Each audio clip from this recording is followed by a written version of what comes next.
A lot of people like to question whether they should be tracking the calories raw or whether they should be tracking the calories cooked.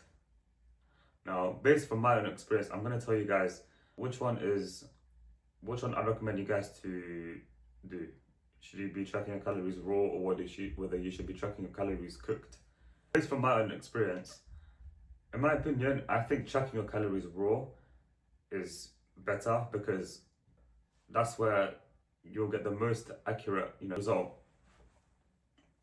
That's where you're going to be getting the more accurate, tracking amount. Am I saying you shouldn't track your calories cooked?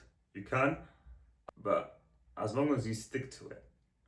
If you're someone that switches, does one day tracking their rice raw and then the next day they track their rice cooked, then you're gonna get like a fluctuation of your calories, of your calorie intake. You're gonna get a fluctuation of your calorie intake, which is why for me, although raw is better, the best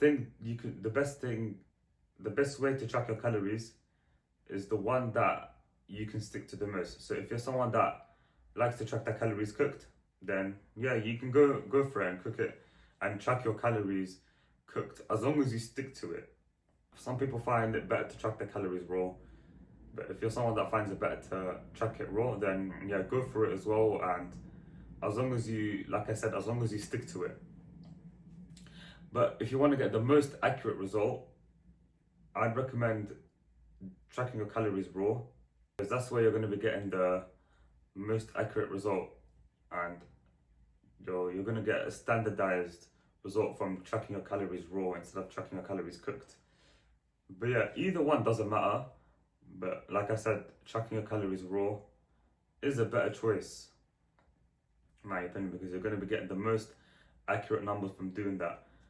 Because I feel like the issue when tracking your calories cooked is when you track your, let's say your chicken breast, for example, if you track it cooked, you're going to be getting different weighings.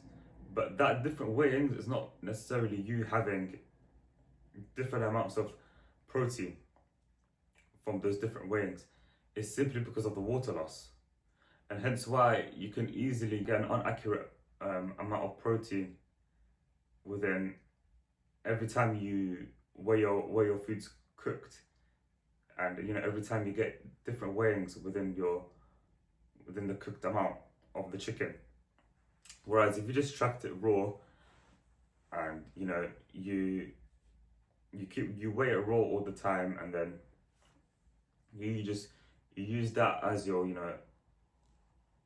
you track your calories in that type of way, you're going to be getting a consistent amount of, you're going to get a very good consistency of the protein number, and then hence why you're going to be getting a more accurate protein amount if you do it that way. Like if you cook 100 grams of raw chicken breast, you're not going to be getting 100 grams of cooked chicken breast. And let me explain, because 100 grams of cooked chicken breast and has a higher amount of protein than 100 grams of raw chicken breast. But why is that? Because the 100 grams of cooked chicken breast is that result of the 100 grams of cooked chicken breast is from the result of having that same protein content of the cooked chicken breast with the raw one. And the protein content for the cooked chicken breast with the same amount of the 100 grams of the raw chicken breast, the cooked one is higher. Why is that? Because you've used more than 100 grams of the raw chicken breast in order for 100 grams of cooked chicken breast to take place after you cook it, obviously. So people think that 100 grams of cooked chicken breast, 100 grams of raw chicken breast leads to 100 grams of cooked chicken breast. They're not the same thing, and hence why it's better for you to track your calories raw instead of cooked. But if you're someone that enjoys and finds that they get a good accurate tracking from tracking the calories cooked instead of raw, then yeah, go for it, like I said. But in general though, generally speaking, I think tracking calories raw is much better. You'll get more accurate numbers from doing that, and hence why you're going to be tracking your calories less effortly If you find this video helpful, then don't forget to subscribe to my channel. If not, then the fact that you watch this video is good enough for me. I'll see you on the next one.